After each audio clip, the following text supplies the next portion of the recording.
right, what's popping, y'all? Welcome back to Healthy Spaces, Healthy Places. How long has it been, Omar? Yo, it had to been like 5, 6 months, It- which we makes sense, we've been on a break time I want. doing a little side quests and stuff, multiple side quests, Yeah. taking care of business. But definitely happy back to see y'all. Definitely, Omar. How you feeling? How you feeling? Uh, like the world's ending, but I'm feeling good in this moment. I'm happy we're back. I Yo, yo. think I think it was a needed break. Lots of different things going on. We've had lots of different changes in our lives, and the world at large. That we'll y'all will hear all about it like as we get into it. But I think it was a needed break. I'm happy we're back. This is a good space for us to talk and to share this space with y'all. So I'm excited. I feel good right now. And how are you feeling? How are you feeling now? Man, definitely excited to be back. Excited to start making content again.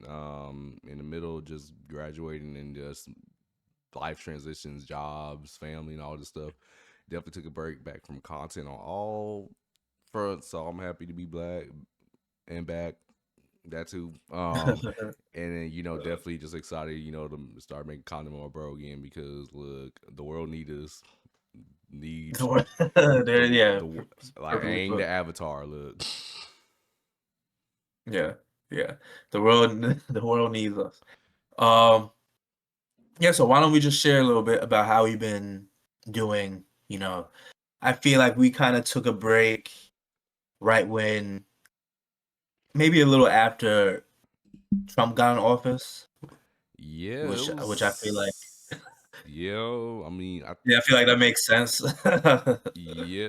So I think our Yeah. last episode we probably pushed out was mid February, and so that was when I was in Austin doing my little side quest. For those Yeah. you don't know, so basically I worked partly in politics at some point throughout my graduate career.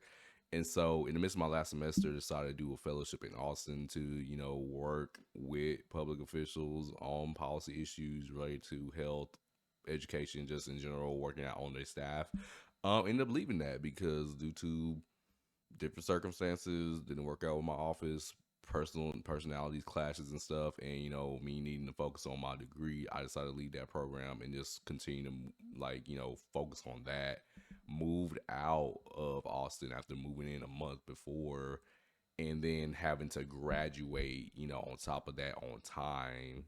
And so doing all that, definitely was taxing mentally. Also navigating the job market, which is a whole nother beast in itself. Yeah, yeah, yeah, yeah, yeah. No, you definitely, you're going through it. You're in the trenches, as you say. Trying to, Look, yeah, it was a hard time. We've talked about it, but you came out on top. You're coming back up, and yeah, I'm proud of you.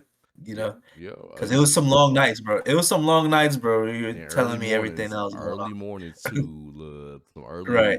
some early 5 a.m. crash outs. I will say that too. But Yeah. definitely excited. Definitely in this new stage of life. Definitely at post grad. For those of you who don't know, I'm also got my master's in public health degree. So post grad, even though the field of public health is not looking good right now, I'm pretty much just working in insurance and just doing my little thing with that and just help people get health insurance for surgeries and stuff. So, yeah, I think as crazy as this year started with Trump getting inaugurated on MLK at that MLK Day at that, it's quickly turning around. I hope so. We hope for more Yeah. blessings, but nah, Omar, what you been up to? You also recently graduated as well.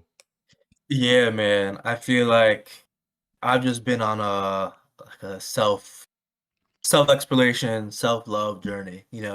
As soon as you reminded me that he was elected on like MLK Day, I'm like, someone has to be like script writing this shit, because like Nah, there's no way like the there's NFL, no way like the shit just lines up the how it NFL does. But script writers would strike again because, yeah, but yeah, we roll with the punches, man.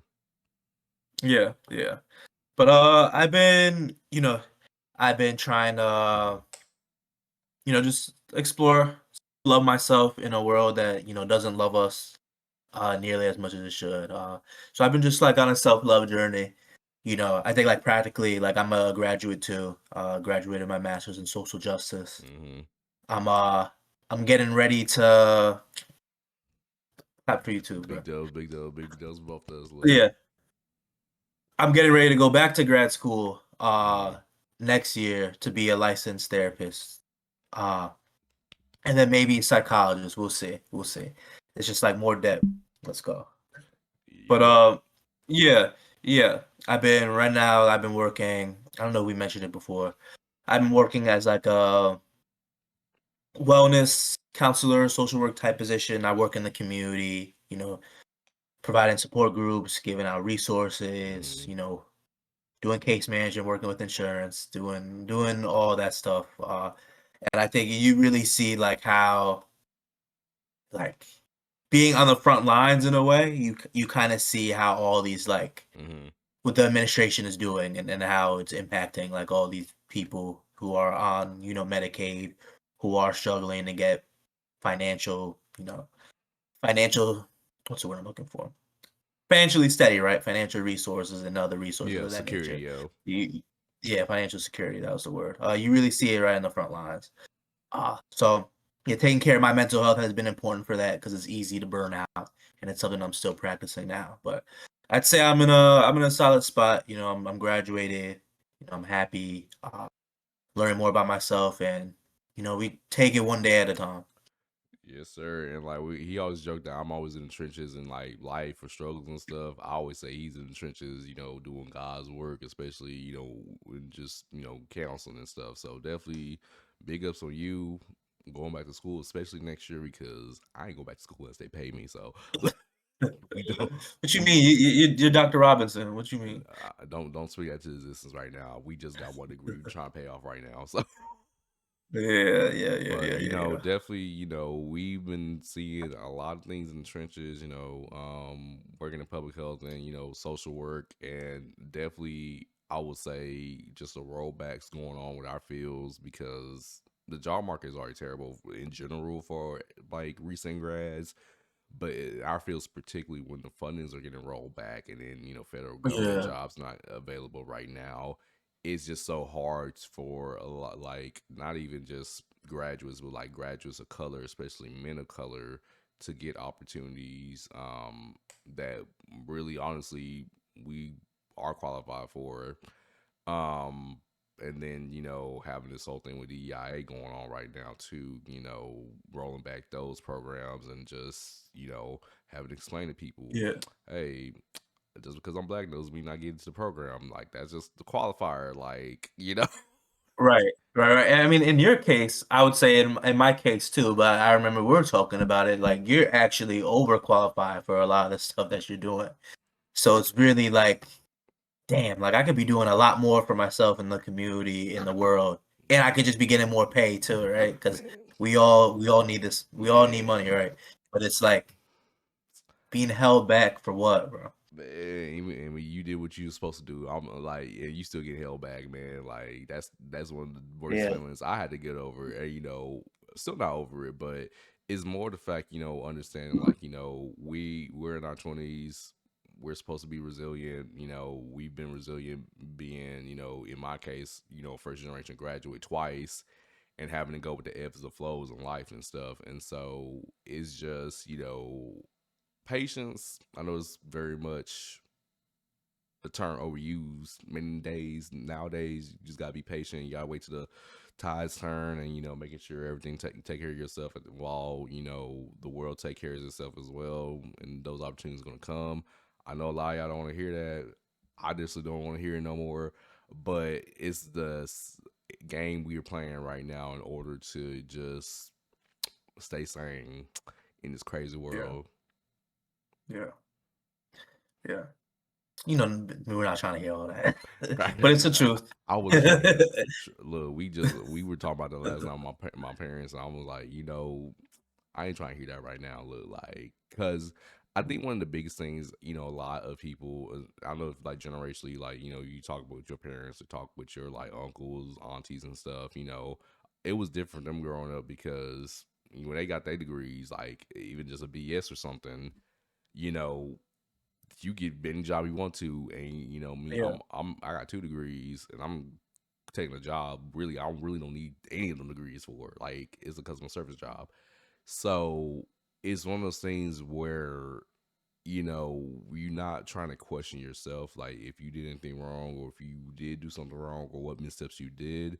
But it's also just understanding that, it's just the state the world is right now. We're about to head into like a recession. We really already in a recession, but it's one of those things where you can do everything you need to do and keep doing that, and the world might not respond back to you. But it's just, you gotta roll with what you got, make the sourest lemons and turn that thing into something resembling lemonade.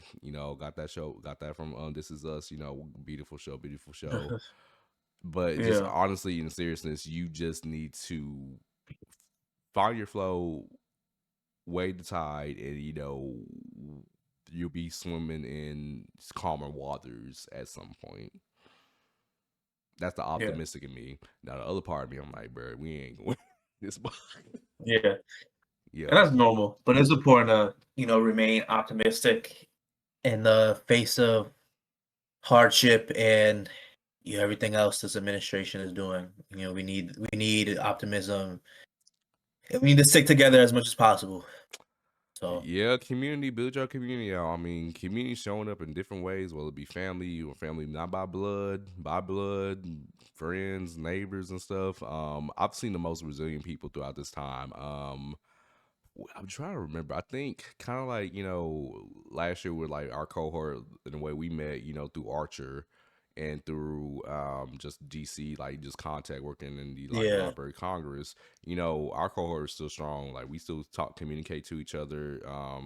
We all telling each other like, hey, when we have a rough day, we all just support each other.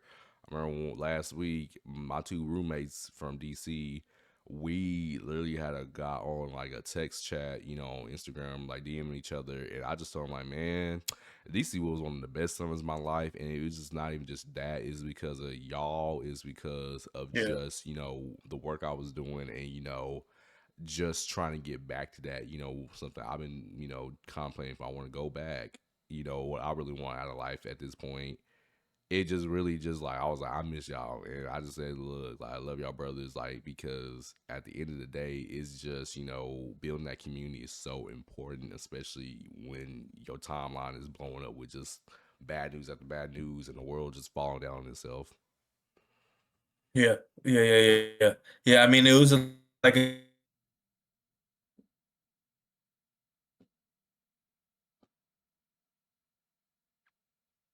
Omar, with like other people down there as well. Can you hear me? you had cut out right when you were I talking. cut out. Okay. Yeah. Is that good now? You good? Yeah. Okay. Yeah. Yeah. No, I was saying, yeah, because we're all in DC. We're struggling, but we're doing like meaningful like work, and we're all in this like together, right? We all had a common struggle, and we're all just trying to make do down in DC. Uh, and there's something like powerful in that, with like-minded people that you're all like working towards something together. Uh, Mm-hmm. so I definitely do like. Obviously, I miss you. I miss the people down in DC. My time in DC. And it's tough to build community, like especially now with everything that's going on. Finding like-minded people is so important, but it's also like so hard too. It's very Mm-hmm. hard.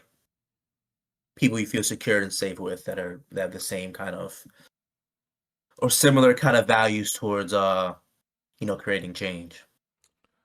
Yeah, and I think one of the talks we were talking about too, we were talking about like, when in my group, building more of a support network for young men, especially men of like marginalized Yeah. groups, not even just for groups of color, but also different gender, sexualities, and expression, um, and ethnicities as well. Because it's just, I feel like we all are like feeling it at this point, and not even just in administration, but I think just life in general is hard, especially in your early 20s, because, well, really 25, mid 20s, yeah, because you at the point where it's just like, okay, you still got time to figure it out. But also too, when you hit 30, I'm like, okay, well, life need to be somewhat locked in at some point, and next 5 years trying to plan for that is going to be the hardest, especially with this administration and the type of work we do.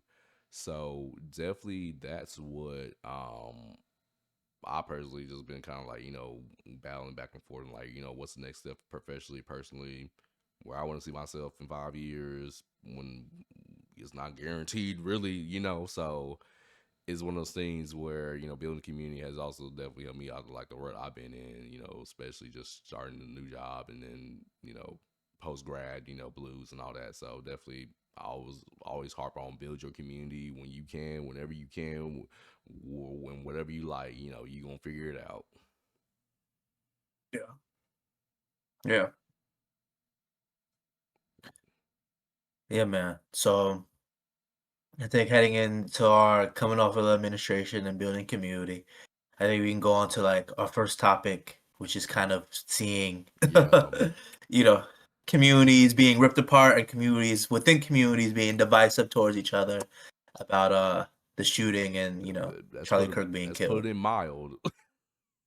Man, Yeah. so backstory. So I think whenever the news broke about Charlie Kirk, I was at work. I was in training, and so my one of my buddies and my coworkers at work, he was like, "Hey, you hear about Charlie Kirk?" I was like, "What happened to Charlie Kirk?" He was like, he got shot." And so I looked at the, Yeah. fortunately, I looked at the video with a warning. Gruesome video. It gave me vibes of like George Floyd, and so I had to like step back for a minute, and just like, dang. But when we found out the news where he was actually like unalive, and like they confirmed it and stuff, I think it did something to me, not necessarily just fear or just being scared or like in mourning and all this stuff, but it was just this for Yeah. me. I'm like, this is going to be the spark of something bigger, and it's going to hurt America in a heart and deeply. And lo and Yeah. behold, it has sparked so much stuff on social media, especially on, and this is not really just trying to get politically divisive, I'm just calling like why I see it. People who are very conservative and are more so on the right or right leaning Right. are doing this whole campaign of not only just doxing people necessarily for their views and stuff, but even people who are just mildly just saying that Charlie Kirk, because for those of y'all don't know, Charlie Kirk, is part of, he started Turning Point USA. Turning Point USA has been notorious for going on college campuses, going to college oriented events.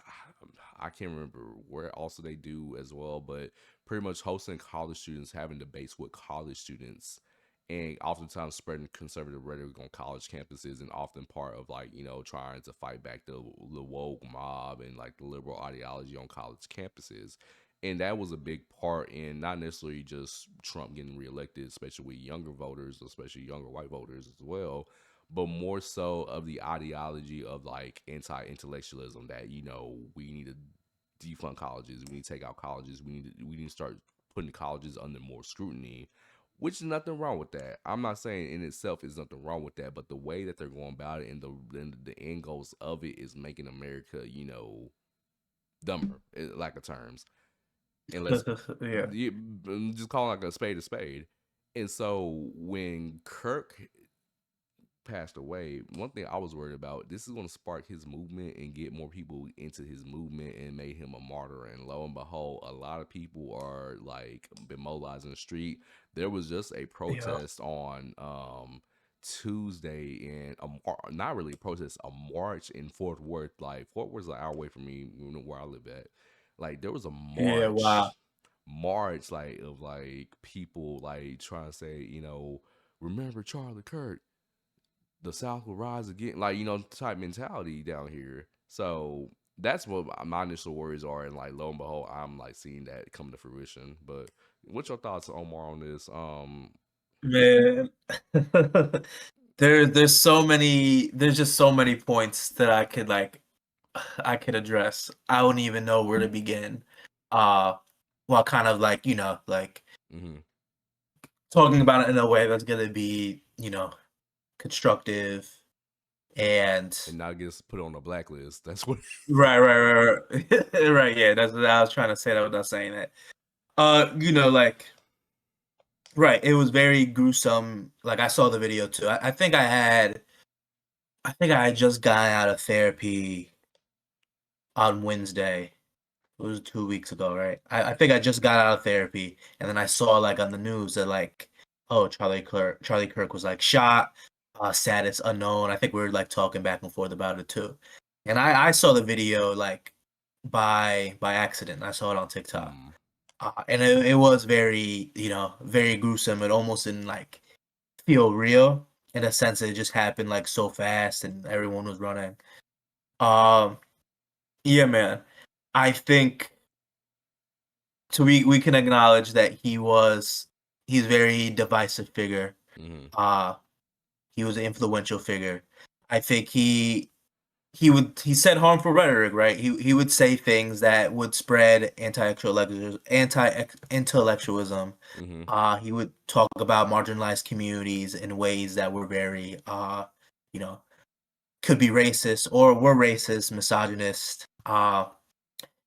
Just I can go down the list. Mm-hmm. But I think my personal feelings toward it is that just the kind of person I am, I wouldn't wish death on anybody, but I'm also not going to mourn someone who was, actively harmful towards me Yeah. and other people I love and did not want people like me around, right? Yeah. And so I think like the biggest thing I'm seeing on social media is that, and I think this would be a good topic to talk about, is that people are kind of like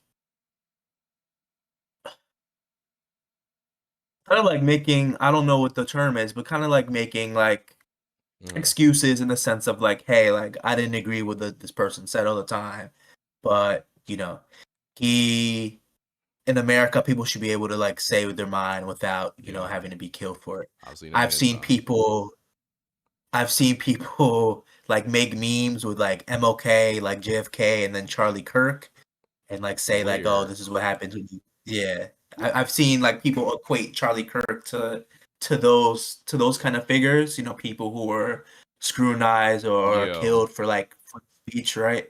Uh which is totally, That's out of pocket. that may be an extreme. That's out of pocket. That's so out of pocket. But I think like those values and that Yeah. sentiment like still stays like people believe, and it's from what I've seen, right? Maybe more conservative, right leaning, and or people who are presented as white Yep. or white passing, right? That free speech in America, which seems like it equates to racist, misogynist, homophobic speech. If you're not allowed to say those kind of views, then your freedom of speech is under attack, right? So I think when you say Charlie Kirk is like the start of something like bigger, I hear that yeah, like people are scared that if they speak their mind, aka Mm-hmm. say very harmful language, that they'll be killed for it, which I feel like can start very, very dangerous things. Well, the thing with Charlie Kirk, I always tell people, and I'm very blunt with it. Like, y'all can put me on a. I ain't gonna say nothing on here, just put me on a watch list, but I'm gonna say it in person. Just be like, look, like I like, if you have a drink with me at a bar, I'm just gonna be honest with you. Charlie Yeah, Kirk, it was nothing but a podcast, bro. Let's get that straight. And the thing that a lot of yeah, people don't realize is that because that argument when you're talking about people saying that he just had a different political opinion, but he shouldn't have been unalive for it, which I agree with. Like I agree with that, with the part that he should have been unalive for what he was saying. Now, when you talk about okay, yeah, political opinion, most of the stuff wasn't political opinions; it was personal right, opinions. Like, and the thing with you need to say like Charlie Kirk had a lot of political opinions. I think to name the list, I can't even name the list of like his political opinions, but political opinions are more so about how you think the government should be governed, operated. I made a whole video about this on my TikTok too about it of just like hey, you can have an opinion of just like, I don't think the federal government should be in charge of administering like, the civil rights law or the civil rights act and stuff. Now, I personally don't agree with that, for obvious reasons. But the thing about like just being frank, like I personally agree with that. But a lot of Yeah. people have that take, and it's not necessarily a malice take because oftentimes they use a pretense like it might be a states' rights thing that should be able to take care of it, a local rights thing, or who private funding or private equity needs to get involved with that instead of just using the federal government resources for it. Like you can have a branch of political opinions on that issue without being malice. But Charlie Kirk went on podcast, and just to name some of the stuff he said was he didn't feel like black pilots were experienced enough, and if he saw a black pilot, he would be scared to fly on a plane. He said Kamala Harris and Ketanji Brown, in the Supreme Court judge, were DEI hires and weren't qualified for it when he literally is a college dropout, and they got all their degrees and stuff. Like, and this isn't just my personal opinion. These are actual facts on the matter. Right, right, Like he's more of a DEI hire to just doing Turning Point USA, and he got less qualifications. He just got a lot of rich friends that helped him to this position. If we just gonna be honest about it, so when and you he's white. Which is a exactly, white man, which yeah, is like that's what I'm saying. Like he more of a DI because he got his white cronies that wanted to do it. So the yeah, thing, the thing with Charlie Kirk that perplexes me about people and stuff, a lot of them trying to memorialize him. And it's more like Christian nationalism. Like, and we could talk about that, all day about Christian nationalism, how like men fall deeper and deeper to it every day. But the thing I just want to say on that, and Charlie Kirk was on the podcast, bro, that a lot of people just agree with on personal level. And a lot of it were racist, sexist, outdated views that people don't want to give up on. And the thing about it, also too, I want to touch upon. You said like he was they're trying to make him the new progenitor of free speech. No, he went to college campuses to talk to impressionable college students. He never talked to a professor. He never seeked out a professor. He never seeked out, anybody that has like degree knowledge and all this stuff.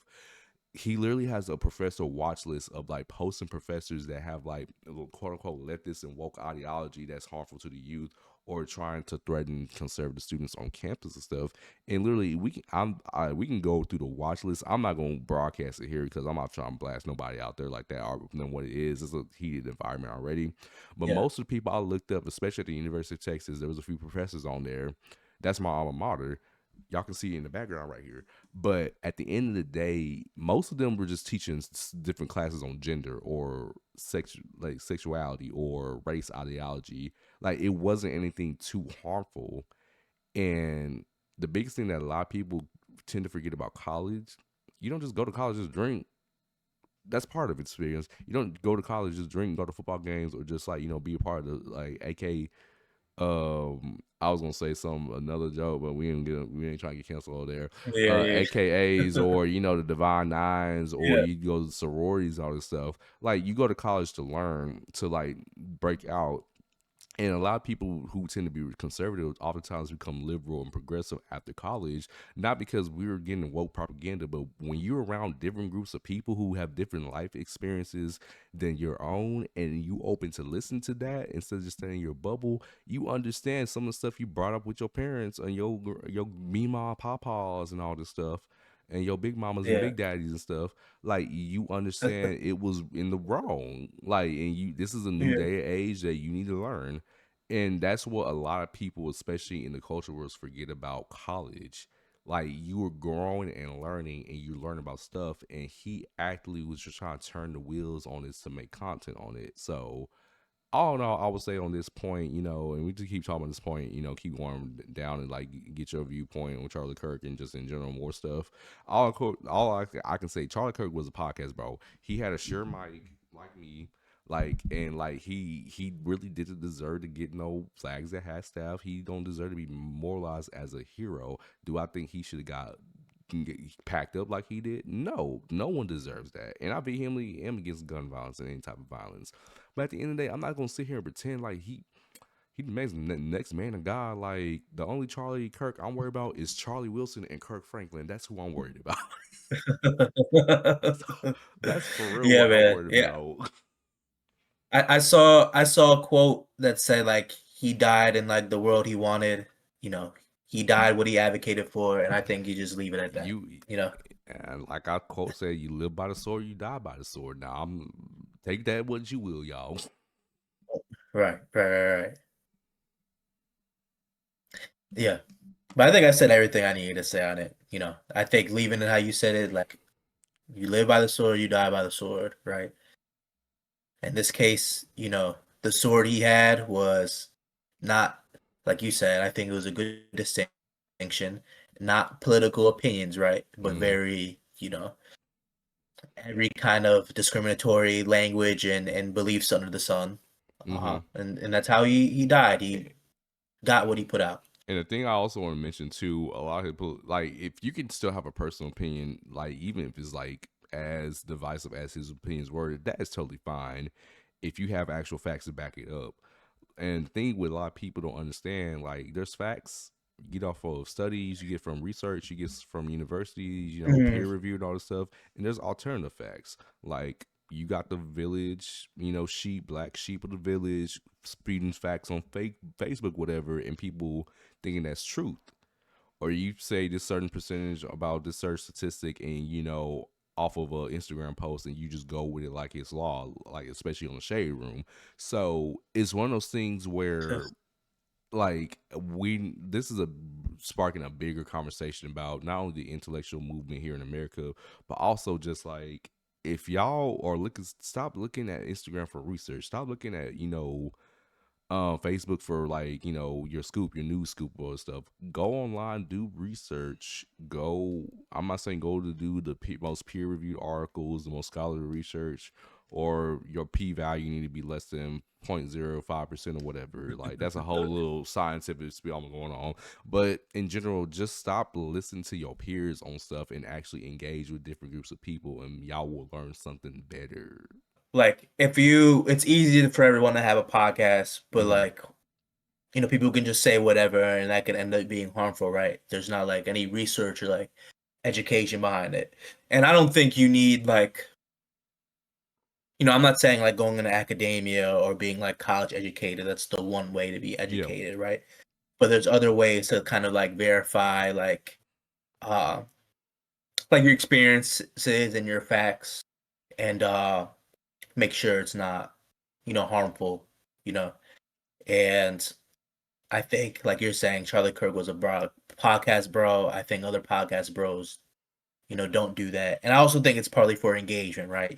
Yeah. Whoever says the most controversial thing, it brings in a lot of money and brings in a lot of engagement, and Yeah. people are like drawn to that. No, he was mainly just trying to get clip farm and just get some engagement going. That's what made Twirling Point so valuable because you not only getting like engagement, but also he would bring on or like post the most outlandish stuff. Not only what he was saying, but also just like the typical like there was a video he had like a blue hair like girl like talking about it and basically the whole stereotype that we're all blue hair liberals that we're just trying to like Yeah. spew like we're trying to get rid of babies and then trying to have every like 20 genders under the sun type mentality. He was trying to feed into that stereotype. And I've always said to and joke about this in general, like not everybody need to have like a sheer mic. Like yeah, I got my little sheer mic right here, like we good, but it's more so like I don't think the most like everybody should who be a podcast bro should be educated or should be going to college or should be have multiple degrees to their name or be PhDs. I'm absolutely not saying that, but you need at least to have the very least of being informed and being open to opinions and not just going on there to clip farm and actually have actually have a constructive debate like back in high school like them UIL debates and stuff like having structure like that, doing something like that instead of trying to clip farm. And so I can go on top about this all day. I don't mess with podcast bros. Like when I would not do a collaboration with them to save my life, and Yeah. I wouldn't get in no online debate with nobody because that's a waste of my time, my breath, and energy, and I could be playing my Switch on that. So look, Yeah. But we're podcast bros, right? we podcast bros, but we not We the uh, we we're not not podcast bros though. we bros and got a podcast. I'll leave it at that. Yeah. Yeah, I was just joking. Yeah, we're not podcast bros. We'd never do that. The moment, We ever do that, hold us accountable, but we never do any kind of harmful engagement. man, shoot, I ain't trying to get my license revoked. Yeah. Yeah. Uh yeah. I think going into that we could talk about, you know, unfortunately talk about the the kid on the Delta campus, right? Yeah. Yeah. I want to say his Um, full name because I know Trey I have overnight. Owens. I think his real name was, or his real name is Demont Trayvon. If I'm saying that right, Reed, which is Trey Reed. I keep thinking Owens. I don't know why I keep saying Owens, but Trey Reed, yes. So the little synopsis, I think Wednesday morning when it was, he was unfortunately found. So on the Delta University campus I think it's near Jackson, Mississippi, correct? So Yeah, a student was unfortunately found unalive and hanged from a tree in the middle of a pickleball court in on campus, and a lot of people have been speculating about this case because immediately or within hours of it happening without any official investigation, the police have determined that it was a self deletion, suicide, trigger warning. Well, I'm sorry, like we already said the trigger warnings, but trigger warning, like it's gonna get more gruesome. That it was a suicide. And basically have ruled out foul play and stuff. And so there's been conflicting reports, people saying like he had bruises, he had broken bones, he had this, that, and third. Now, those are unofficial reports.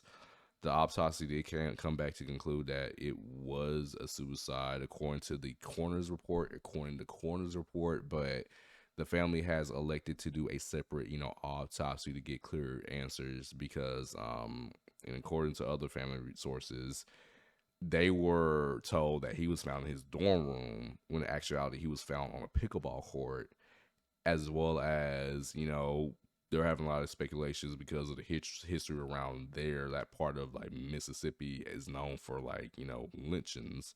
I think the county over, I think west or east of where he was found, it was the county where Emmett Till was like unfortunately like lynched. How long ago was that? I can't even remember. Like Emmett Till like is a famous case of like lynching. Like definitely look that up. I'm pretty sure like a lot of people know about that. But yeah, um, just just your thoughts. If you want to talk about it, Omar, I can start off on it. Like it's up to you. yeah. Um, my thoughts. I'm very, I was like heartbroken when I read that. Uh, and I went into like a short like crisis for a little bit. I've also read, you know, there was another person who was unalived that Mm, was found hanging, a homeless black man. And I wanna man, if I can find his name. So I God, don't just wanna say it without saying his name. yeah, So I understand. I'm looking it up too.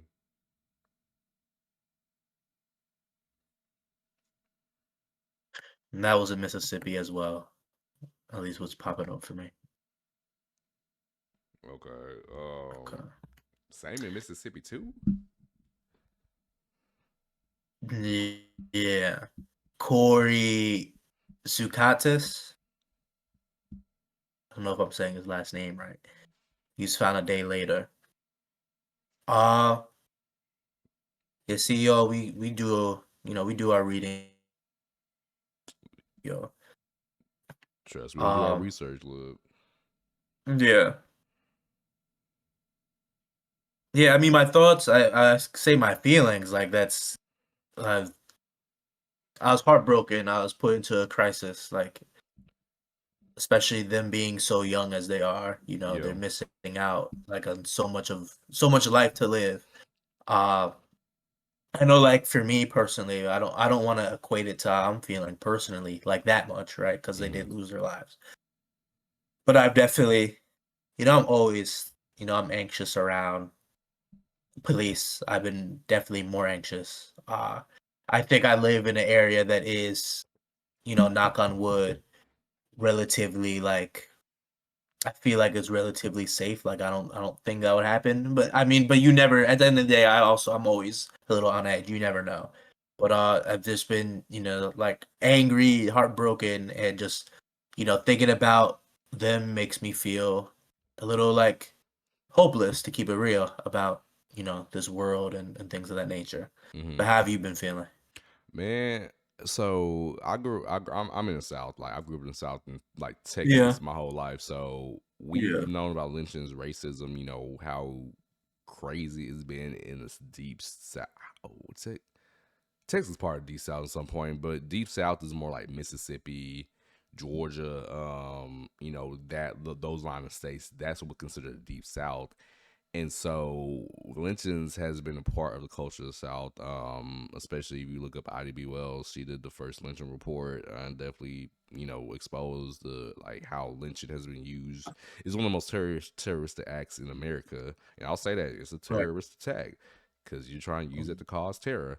Now, am I equating this as a lynching? No, but one thing that gave me red flag about the case is that they're equating it to be a suicide so quickly, but it's just like, in my opinion, Right. there needs to be a suicide letter or something for you to just give that out.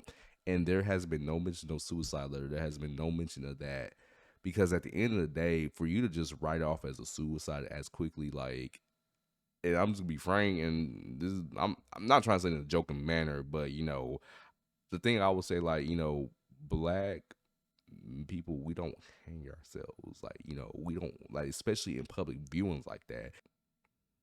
Yeah, I heard you saying, black people, most black people aren't gonna hang themselves in a public fashion like that. Like, because we know the history of like lynching, like how Yeah. doing that, is like, it strikes fear. Like, I would say that it strikes fear because you got to mention, like, people were lynched for family picnics.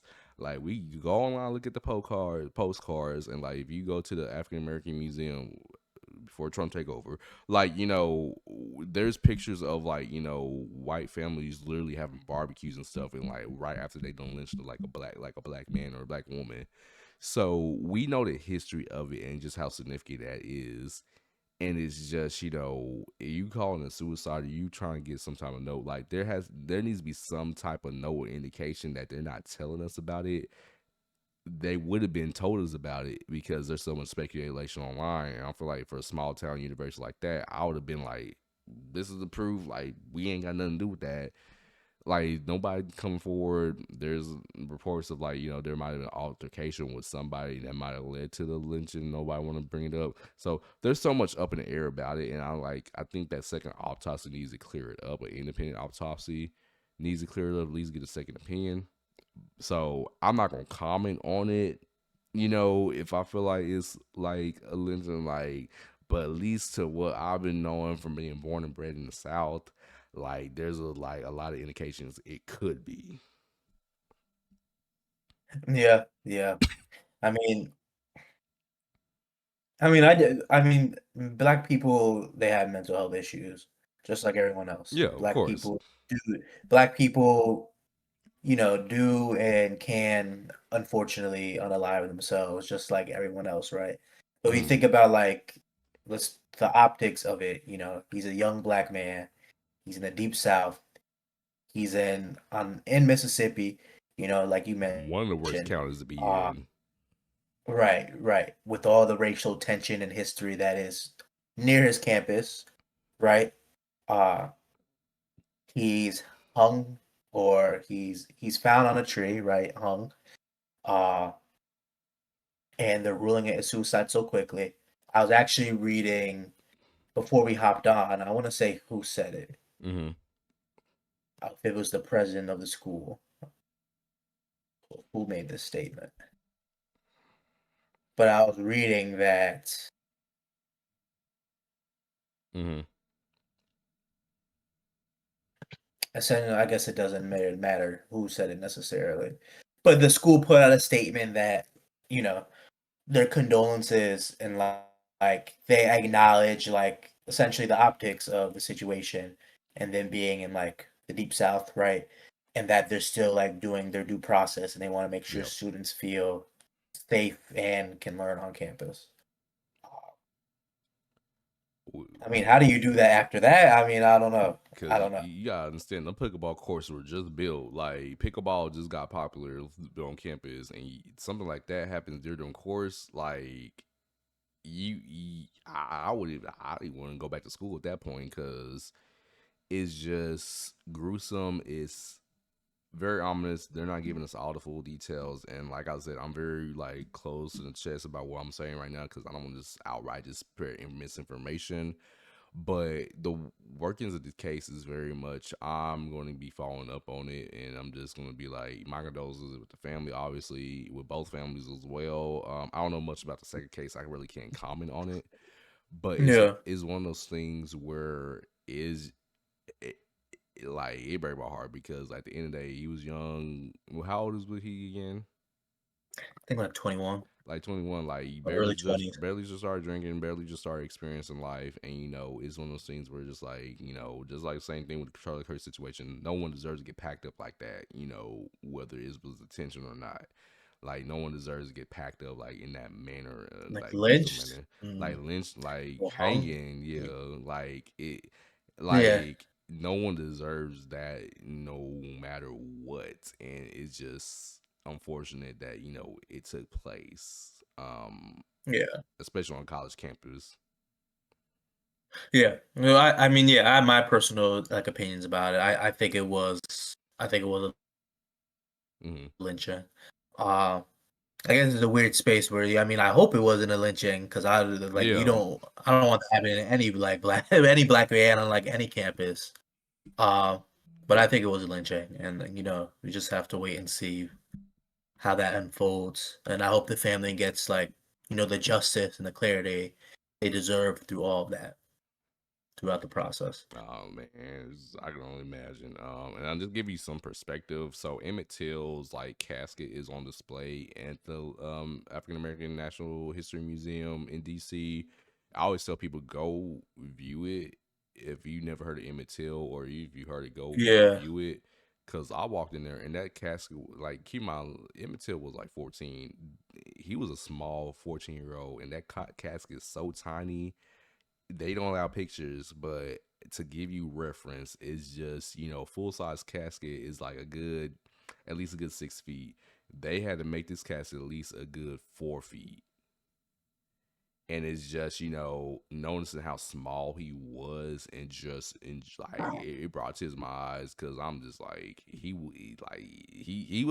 a kid, like 14 years old, yeah, but the way you, being blunt, the way white America made Emmett Till out to be like some big black, like teenagers, like, just stalking on women and stuff, and like seeing that small casket, I was just like, man, it makes the whole dimension of just lynching in general. It just makes it so much of a gruesome crime that it is, especially happens so like to a kid like that for over something as small as like maybe flirting with a white woman. you know, it's it's a tragic case. It's like one of the most like craziest things in the South. Like I tell people about. yeah, So yeah. yeah, yeah. I saw it in when I was in DC. This summer too. I went to the museum and I saw it, and yeah, I mean everything you're saying, like 100%. And even then, like they didn't even have like pictures really, like you said, Mm-hmm. but it was still very. I think going through the first levels of the museum, that was very emotional, Yeah. very emotional, especially like seeing that. But yeah, I encourage like anyone who is ever in DC and has like the time and the money to do it or it's actually a free museum, I was saying so that mother necessarily like the free. time. Now Yeah, that it is free. now that repass meal after the fact is that is expensive. I'm Yeah, sorry. but if you can, head to the African American Museum and Yeah. check it out because it's very educational and informative and emotionally powerful. I teared up a couple times. But it's also not all like all Oh pain and all no. doom and gloom. There's a because it does show us thriving. there's a whole section above. Is it dedicated to sports? I think. Is it just sports or like Yeah, there's a there's like a section for sports for there's people in like the arts, yeah arts dancing, like whole every on black every people are section. everywhere. Oh yeah, of course. We ain't just on MTV and then Lil Weezy and BET. then and BET. Lil we generational talent. But no, there's a lot more to the African American Museum. It's just the first floor. Like that's where you start off as like I think just a Right. primer. But like there's a lot more to it. But the Emmett Till part is a big part of it. Like there's lines backed up to even to like get into it because they section off people by people and just give people time to just like go through it. So definitely, no getting off topic, but yeah, definitely like, going back to this case, like, yeah, this is not looking good at any indication. And I'm gonna be patiently waiting for the second autopsy to look at, see, get my thoughts on it. Yeah. Yeah. Yeah, Yeah. Yeah. I was just thinking about the next topic. It's like shit, there's a lot happening. man, what's And the all of it involves, black men. So we taking yeah. L's right now, man, on many generations. Look, Yeah, yeah, yeah. Well, in this case, with I always said his name like I never knew it was David until like recently. I oh, thought it you was pronounce it D David? for Oh, okay. VD. I don't know. I never pronounced it David. But yeah, this is happening as of recently, like this David case, D4VD, Mm-hmm. uh a musical artist that, is connected as of now with I believe she 14 years old. Yeah, 14. Yeah. 14 years old, yeah, she was found, dead in a Tesla, which is registered to him in LA. Uh, and then there's been a bunch of things coming out since, like they have like the same tattoo on their Mm-hmm. hand. There's been people coming out saying that he's been talking to this girl since like she was as young as like 11 years old. Man. They met through like Discord and Fortnite. Uh, I don't know how like real this is, but I think Yeah. her name is like Celeste. There's Celeste, like two. yeah. Go for it. How I do you was gonna say it? say she was also reported missing at the time, I believe. Yeah, There's yeah, also yeah, she was also missing at earlier, I think a few years back when they first started talking. She was reported missing for a few like a month, I think, and then came back. yeah. And definitely there's a lot of just like details coming out about it, and that's not painting David in a rather favorable light. Right, right, I right. think, is he still on tour right now? I think he's still on tour. Yeah, Bro, y'all better I think cancel I y'all read he tickets. recently canceled a show, but Y'all he is still on tour. y'all better cancel y'all shows, bro. What the hell wrong with y'all? Like, bro, like, look, get this, look, cause like, even if I was innocent, obviously, like, I'll be chilling most of the time, like my little like PS5 and Switch. I don't be doing nothing. Um, I wouldn't be going on tour. Like, I like all that stuff. Like, was you get hit with allegations like that and like big things happen like that, like you need to stop Yeah. everything and drop it and just like, hey, get your lawyer involved. Like you in the trenches at this point. Hmm. Hmm. Yeah. Yo, Yeah. So, my thoughts, I mean, it's not looking good for him. There's a lot of things coming out that make it seem like he did kill this girl. I mean, as young as like 11, and allegedly that's when golly. they started talking. And I think if she Hmm. was 11, he had to be like 17 or 18. You know, I'm looking at the case obviously, details. Yeah, go ahead. yeah, obviously old enough to know that it's not okay.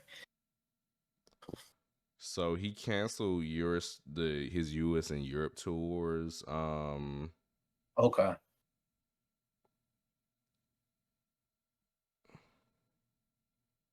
I'm looking at the details. I hope who got get their money back. I ain't gonna lie to you. I know that's not the biggest thing of the case. I'm just saying. So basically, Celeste Rivas, she went missing last year. Her body was found in the Tesla, as Omar just mentioned. I'm trying to look at early details about the case because there was a report of there was a teacher talking about it in class.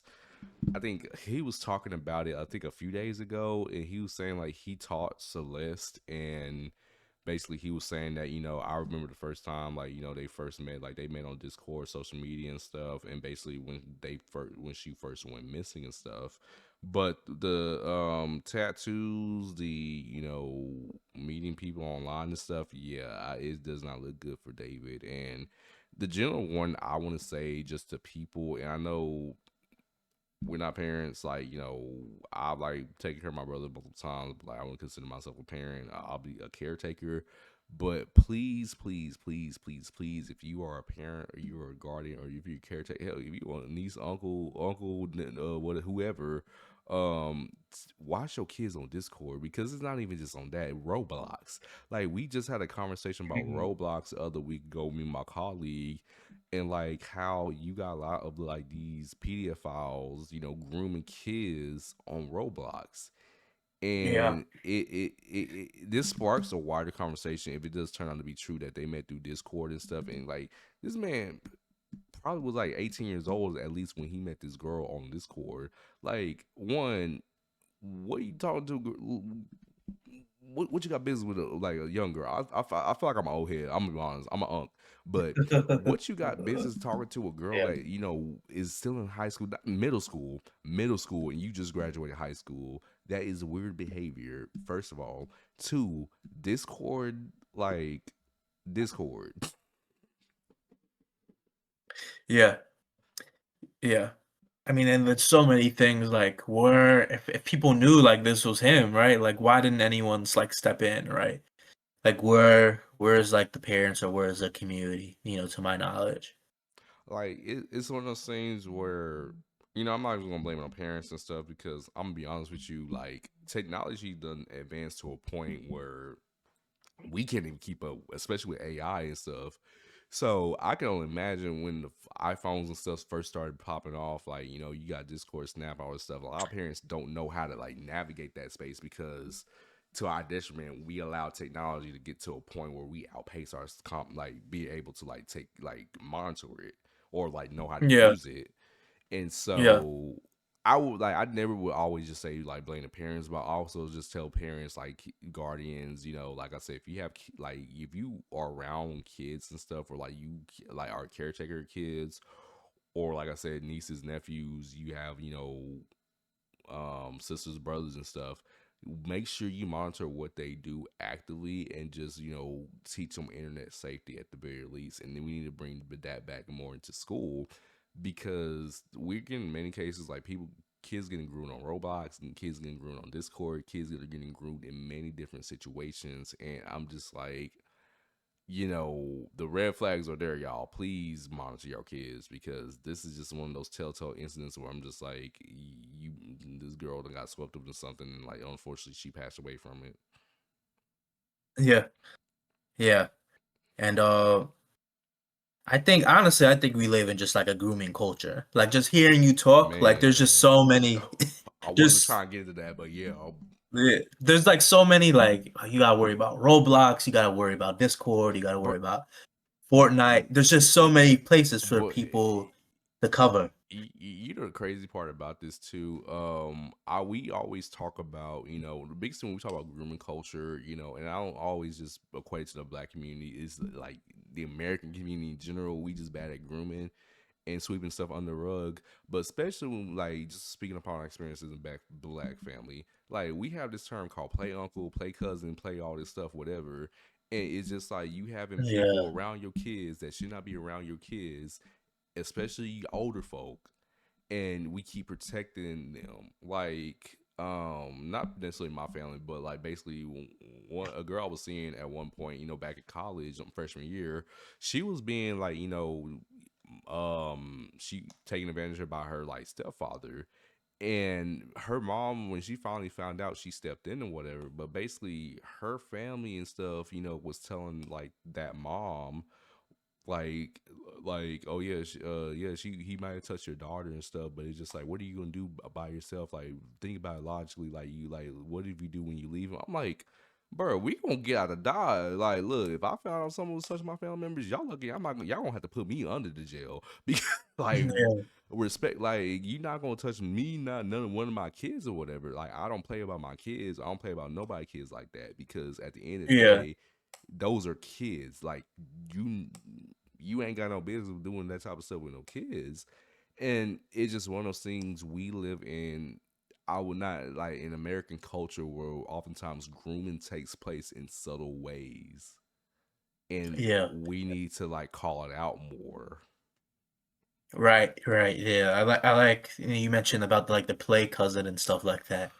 There's a lot of I think there's a lot of touching that is like normalized in like families and in like our culture that you know can be taken to the next level and be inappropriate, especially being a young woman of color. Like it's you know they are more targeted, right? Hmm. Unfortunately, so you know us as men, I feel like we have to as a society, right? But like, we could take it to men, right? Of all men, we Hmm. have to be more proactive on calling it out, right? But also doing like some healing and some unlearning about how we kind of are, contributing to grooming culture and how we are, encouraging some of this touching that is unhealthy. Yeah, like I always tell my people, like if your kid don't want a hug, I ain't giving your kid a hug. They don't have to get no Right. hug. I'll dap them up. Look, I'll like whatever you want to do, like make them feel Yeah. comfortable and stuff, because like I said, I like kid like consent. Kids know more about consent. You let kids be on, but at the end of the day, teaching kids consent, boundaries, and like telling them like you have like parts that you don't touch, not like only like bathing and stuff, like like you shouldn't be having cousins baby your kid, like only people baby your kids are the parents, like that's all firmly, or the grandparents really at that point too. So it's one of those things where it's a conversation we need to have, and you're gonna come up probably, unfortunately, more times than not on this podcast. But Yeah, yeah. it's just this is just one part of the situation where I hate to see it. Like and he made good music. Like music was good, and it's just unfortunate. Now we all look through the signs through the music to see if there's stuff we could have missed.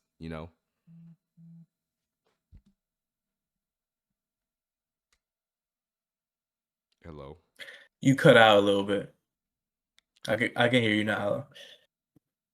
hola. Oh, it's a so pretty much can you hear me now?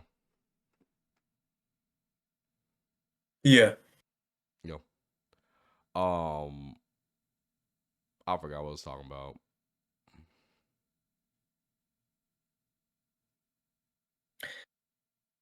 I think saying that he makes good music. That's the last point you're on. Yeah. Oh, we But gotta. Yeah. but even though I can't hear you. Hello. Okay, now I can hear you. Like even though he makes music, good music, holding a lot of these celebrities and Yeah. people accountable for all the nasty and vile stuff that they do. Yeah. Oh So no. it's. The point I was making, like the sad fact about it, he made good music, and but now we have to go through the lyrics and stuff to see what he has, like if there's any signs, because there's times, or like there's group chats that I think got released that say like a lot of his friends saying like he mentioned Celeste's names in multiple songs and stuff, and now we gotta go through the signs to see Yeah. if we all miss something, we miss the signs or something. So it's unfortunate for the girl's family. Like my heart goes out for them, because like I keep saying this out the podcast, no one deserves to get packed up the way that she did, Charlie did, Trey Reed did. Like it's just one of those things where it's a sad situation for the family, and for David, it don't look too good for him. I'm gonna say that. Yeah, yeah. I also do think like to point out that a lot of we mentioned I was thinking about it, damn, we talked about a lot of death this episode. Hey man, it's all What a man. first episode back. Look. Yeah. A lot of death this episode. It's a lot I of think that going around, yo. yeah, I think like we can, I think it'll be important to like discern like all these different deaths that we had, right?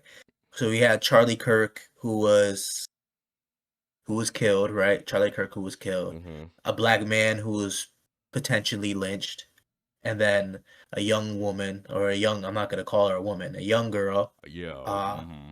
a girl, a kid that was, killed and potentially groomed before, and you know, it's all very sad and it's all very unfortunate. But I think it's important to like kind of discern those deaths because, two of those deaths were, killed as a product of discrimination and, abuse. And I think, and then, Hmm. Charlie Kirk, that was, something completely like different. It. Yeah. Yeah. I want to say I ain't trying to get on a blacklist. I'm gonna keep my comment to myself, but it's Yeah. it's a theme of just like the U.S. as right now. Like, I mean, there's a lot of deaths that take place that doesn't get featured on the news. Let's just be real. Like, a lot of death happens, but the amount of death that we've been seeing, and just like in different ways, and just the lessons are being taken from it, it's definitely we are in the signs of the times of just like the U.S. is in decline on so many levels. But the way I always see through it is that, we there's so much more good out in the world. Like, we do good work in the community every day. Like, well, not in case not me, not no more right now, but well, insurance, I don't want to get on that. But we do good work in the community every day of just, engaging with folks, showing up for our Yeah. communities and being able to, Yeah. assist in our communities. Another thing, I always tell people as well, like doing detoxes. Like me, I play video games. That's my little like de-stressor. Like, Call of Duty, like we get on Warzone multiple times a month, just to de-stress. We don't be catching Yeah. dubs, but we be close to it though. Yeah, we get close. We get we close. we get close. Yeah. We clutch some. Yeah. We clutch a few of them a few times, but it's important to have those like moments where it's okay to not always be on TikTok doom scrolling, or always be on CNN or Fox News or whatever. Look at what terrible thing Trump did today, or whether or not we should be mad about it. There's ways of just not always be feeling bad when our favorite celebrity becomes a terrible person. Now we got to rethink about our whole life decisions.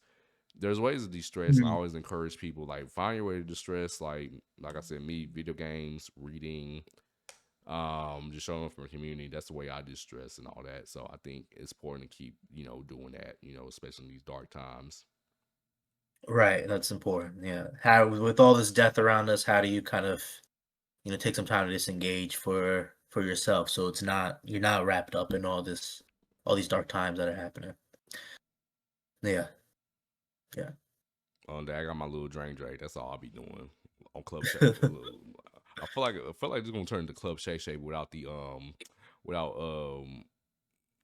what Shay Shay did. I'm gonna leave it at that. Coach Shay Shay is crazy. We're gonna end up getting blacklisted after Bro, this episode. honestly, I might be blacklisted from a few circles, from our workplaces. Or Yeah. that's We that's can leave it at that. Just that's not even leave just it at that. that's not even just from this episode. That's just in general, like experience. But like I said, Yeah. y'all, do we have more topics today, Omar? Is that it? I think that's it. Yeah. We talk about a lot today, y'all, and it's heavy, so we not gonna keep it up. But definitely, we back in prime time on Sundays of this recording. So Mhm. definitely excited to see growth. We need to get more people on the podcast because with us doing it, I like it. Flow better, but getting some guest appearances. People want to help out more. Definitely, I'm excited to see that with us growing. For sure. For sure. Yeah. Yeah. Yeah. I think on that note, just trying to leave it on something a little positive, uplifting. Don't give up, please don't give up. You matter. The world needs you, and we need to love each other, Hmm. now more. I don't want to say now more than ever. That's kind of corny, but we just need to like love Yeah. each other and try and learn with each other and try and grow and see what can come about. something positive, something that can unify us. So don't give up. The world needs you, and let's just try and love each other the best that we can. My positive note in the words of Snorlax, take more naps. That's all I gotta tell y'all. Take more and get more sleep. Sleep is important, y'all. Get y'all sleep. I'm probably gonna take a nap after this. But definitely take a break. Always remember life is a marathon. It's not a race. You're not trying to outpace nobody. Just make sure you run your race the way you want to run it at your pace, and you will get to the destination you want to while Mhm. enjoying the journey, y'all. So that's all my positive I got to say today. All right. I love y'all. But love y'all. Y'all take care now. We'll see y'all next month. Y'all peace out. Peace out. Drink your Peace out. water.